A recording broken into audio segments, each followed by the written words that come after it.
Hello. Oh, I better turn that down. Somebody's shouting in my ear.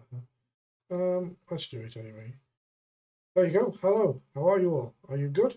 Hope you're good because today I'm going to concentrate, and it's not going to be a long video today, but I'm going to concentrate on something that's bugging me about this sort of two-tier system. Now, I'm going to use one politician or one representative of a community as my puppet. Now, first of all, before I go into this, I'm going to tell you that I've listened to this man talk. I've gone through all of his social media on his Facebook and everything. And what I'm about to tell you about him is how it is. But is it right? He seems very personable. He's very articulate, and he speaks with force and with conviction. But is he talking the right story for the UK? And if you were to reverse what he's saying, if I was saying it in regards to, let's say, a group of people that I did like, or I supported that were wrong, would I get arrested? I probably would. But why is it that when the boot's on the other foot, I think you know what I'm trying to say. When the boot is on the other foot, it seems that they can say what they like, and there's no comeback, there's no consequences. But if you're like me, a white old kid, as which I am, you would get some. So what I'm going to say is, first of all, the guy who I've chosen to highlight is a guy called, his name is Mohammed Ali Islam. And I think he's a councillor and standing for election or stood for election in Bradford West or that area. But first of all, let's first of all look at how he's putting himself forward to be elected and what he says and the context of why he wants the votes.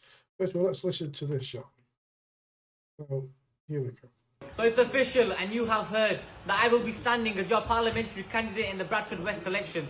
Tell the world, tell them all, that Muhammad Ali is here and he's not going anywhere. Bradford West will become independent, inshallah. And let's remember this, from the river to the sea, Palestine will be free!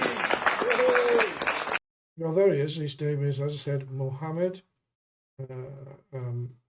Ali Islam. Now, first of all, he's an independent and he's calling for freedom of Palestine. Now, if you're a politician in this country, you're supposed to, I'm sure, deal with things that to do with your community, your country, the country you live in. I mean, I know he's not the only one, because Jeremy Corbyn, who I find to be a most disgusting man, does even worse. But this is a young lad, and probably he's got ideals the way he is. I think he's from Bangladesh, I'm not sure. But I've got a question at the end of this for him as well. Anyway, from the rivers to the sea. Now, I thought you couldn't shout that. I thought that was illegal. And somebody, a candidate standing for a public office, shouldn't be shouting it. Am I wrong? Am I wrong? If I shouted it and a policeman was near me, I would probably get arrested. So let's just move on a little bit. And he's here now. And there's two words in this little clip that worry me a little bit. And I'll see if you can pick them out. But here he is again speaking. To stand in solidarity with the Palestinian people and raise the flag on its town hall. We are trying to get at least 50. The support in the community has been fantastic. We are all sick and tired of the two mainstream parties trying to dominate, and it's time for the third horse to come into the race. It's time for change. I want to thank Uncle and Farm God and Tahir for organising this fantastic event of getting together and sponsoring the campaign. This is what it's about. It's time for change. It's time for pro-independence. It's time for a revolution. Vote Muhammad Ali Islam on the 4th of July, box number 5. Thank you.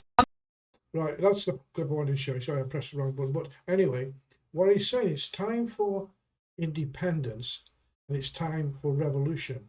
Now, those two words are very dangerous. Is it because he's young, or does he really mean revolution? Meaning, well, we all know what a revolution is. It's against somebody they see as an oppressor, an uprising. That's how I see revolution. You might see it a different way. But independence, you have to call it for independent state. I find it worrying. I find it very, very worrying that he uses that kind of language. Again, turn the thing around and look at it from the perspective if I was saying it in a similar circumstance. Would I be, arrested for calling for revolution or calling for independence of Kent or somewhere? So I'll be showing you now the one that's a little bit of you saw the beginning of that one. I'm not going to cut it out, to leave it because it's, as you know, I sit here and do these on myself, but I'm really concerned about things like this. Now, as he was saying there, and I want you to keep in your mind these two words, revolution and independence, because he becomes quite radical, and I don't believe that any politician or any official should be biased one way or the other to what's going on in another country. He should have the country that he represents and the communities within that country. He should represent them independently. He should not be shouting for things to change in another country like he does. So let's first of all, that clip that I started at the beginning, or the second one that you saw a bit of, here it is in its full. To stand in solidarity with the Palestinian people and raise the flag on its town hall. We are trying to get at least 1,500 signatures. I'm with Nagba here. This is the petition board. I'm going to sign it quickly.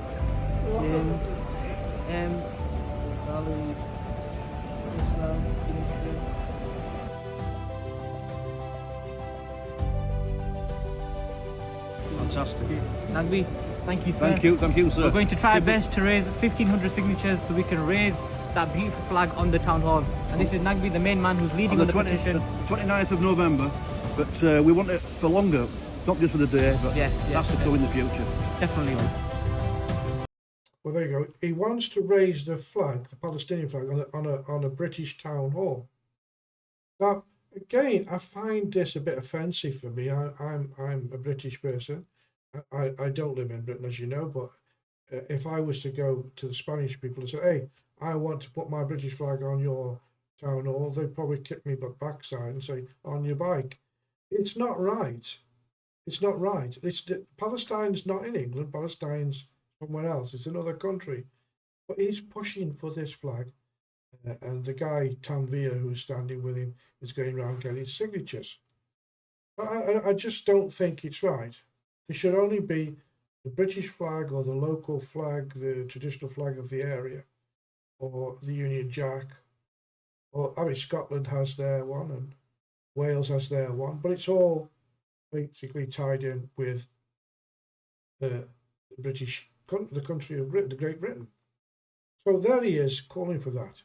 But then he said the Labour-run council didn't let him do it. Now he's on the steps of the town hall, and now what he's doing now, I find if he wants to be a British politician, this is not the way to be behaving. So let's look at this little clip.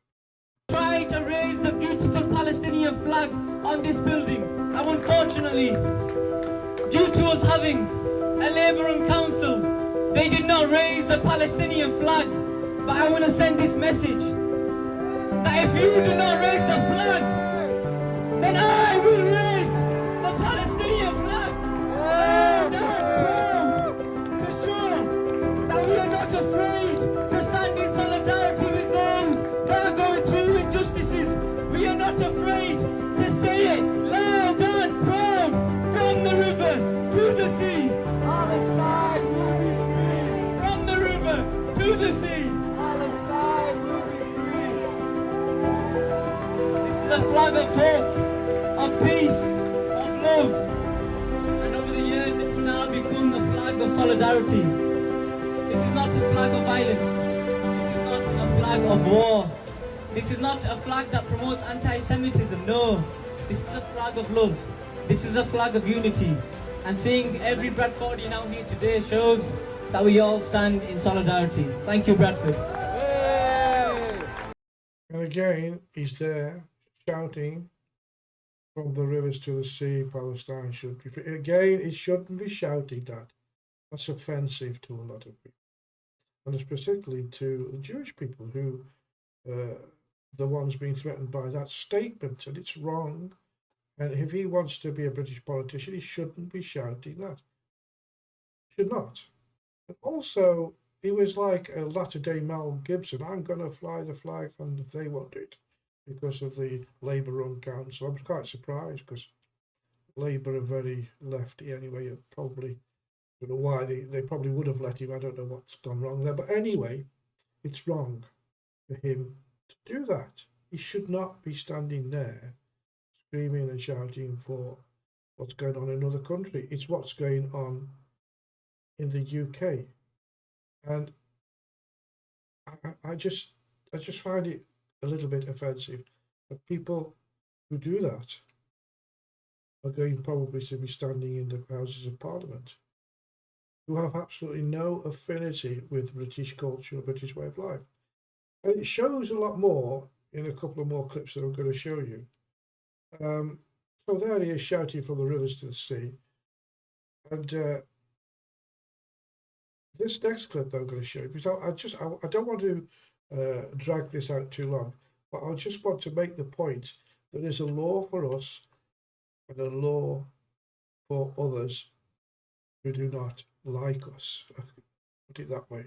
So have a look at this. Why? Because it's imperative, it's crucial that we be a voice, and we have a voice for those who do not have a voice. They say an independent cannot speak up. They say an independent cannot have a voice. But let's make this clear, that it is only an independent that is not tied by party whips. It is only an independent that is not tied by party policies.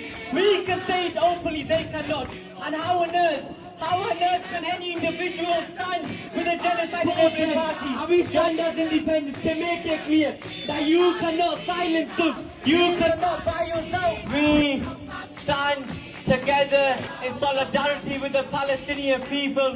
Let's make it clear that a vote for an independent is a vote for the people of Palestine. Well, he's asking for votes. For me, which a vote for the people of Palestine. It's not. Because you don't live in Palestine, you live in Bradford. And also, I get to another point here. If you've noticed, so far, I haven't seen any white people involved in anything he's doing. I went through his Facebook page, and there's so many. He's quite prolific and he obviously knows how to get attention. He's quite prolific, and everything you see, he's either opening or at the opening of another Asian shop. Not English. There's very little in on his website, on his Facebook page, to do with British culture or English. It's all about the Asian culture. It's all about the Islamic culture. It's not about anything to do with Britain. I think, to be fair to him, he did put up a protest against some cancelling of some buses, and there was some Union Jacks flying whilst they were protesting of that. But generally, on the whole, it's wrong for a British politician to say vote for me is a vote for Palestine. It's wrong. He looks to me as well like a likeable character. He's got charisma. He knows how to get his message across. And if he represented everybody, which I don't think he does, because he seems to be focused on one group. You know the group I mean? Of course, I'm not going to beat about the bush about the Islamist group. Not the Islamists bad, I don't think. Or do I? I don't know. But he seems to be focusing totally on Muslims. And obviously, you should be representing and equally representative of all the people that live in your constituency, I think. I'm wrong, perhaps correct me. Anyway, as I said, he's quite a charismatic person, and he does say quite a lot of sensible things. If it's meant for everybody, I think it would be good, but I don't think it is. And just to show you what I mean, I'm going to put another clip on where there was quite a few of these of kind of not street parties, but parties in the park. I know one was a Miller, and I know that's done. Miller's usually promoted by the Indian people, so I've been to a few of them, quite good. But it's not all. I've got no affinity in this case with anybody. It just seems to be that there's nothing focused. I want you to see this fun day that he went to, which he volunteers to. Again, I see no white people there, and I don't know why that is. This is your councillor, Muhammad Ali Islam. Today I am at the HYA Family Community Fun Day at the Drummond Road Field. It's a fantastic day today, as you can see. So many residents have come together. This is the annual fun day that they do, and I'm happy to support it as the local councillor. I recommend all to get involved, of course, as always. Come to the youth organisation, volunteer, and access the services that are on offer. As I said, there was no people there. I can't get bigger pictures of those because what happens is that where I take them out to social media, so far I can't make them sort of look any good if I make them too much bigger than that. But you get the picture, or you got the picture.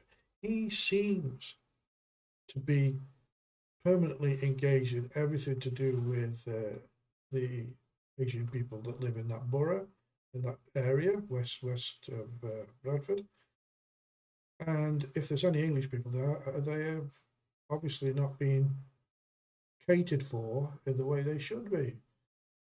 I've seen him in many on his social media too, and other places, in council meetings and such like, and he keeps bringing this from the rivers to the sea and free Palestine. It's nothing to, you should be dealing with getting the drains cleaned and having the rubbish collected and making things better for the whole of your community, not just for a small one group that live in your area.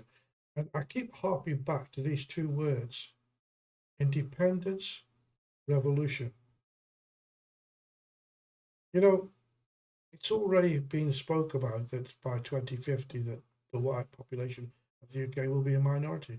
That's been brought forward now by a lot of people who are much more clever than I am.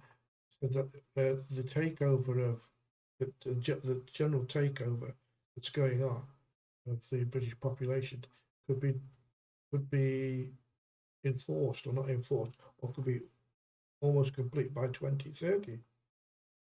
Is this true? Now, there's one other question I'd like to ask Muhammad Ali Islam. Is if he is from Bangladesh, I think he is, and he's mentioning genocide, why is he speaking about the rape and murder of Hindu women in Bangladesh? Why is he not coming out and saying this is all wrong too, or does he believe in that? Why is it all quiet? In fact, it's quiet with all the mainstream as well. But anyway, hope you get the point. And the point is this: if I was to behave that way, if we reverse the roles, and as a white person behaving as he's behaving, would I still be walking the streets? I don't think so. And I find it just very, very, well, it makes me very angry that somebody should have a word with him, because if he wants that kind of life or the independent state of West Bradford, whatever it is he wants, he's going down the wrong road. It's not just there. He's only one. He's only one of the Muslim people who are in British government and councils around the country. And they're getting more and more. Whilst the English people sit back on their backside, drinking cans of Stella, watching daytime TV, not going to work. And if you don't do something about your country, if you've got no pride in your country, then these people will definitely keep it. And there's my phone. But anyway, it's not going to be a long one today. Hopefully, I don't mean to offend. I like fair play. So the old git says it's time for me to go. Until the next video, take care of yourselves and be good.